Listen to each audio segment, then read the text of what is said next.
बारिश हो, लोग ये कहेंगे कि अब ये सितारा तुलू हुआ है, अब इस सितारे में और जो है बारिश हो।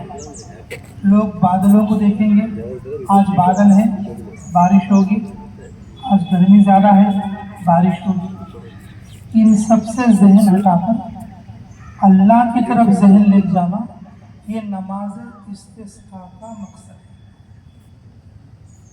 लोगों के अंदर तौबा का ख्याल डालो। मेरे अजीज़ों, तौबा के लिए लालच बहुत मुज़िल चीज़ है।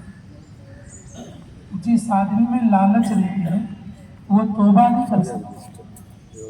हज़रत मौलाना सालिम साहब नव्वरल्लाहु मरकज़हू इसी तरह से देवबंद के ईदगाह में नमाज पढ़ाते हुए, तो हम लोग भी पहले तालिब इल्म थे, पहले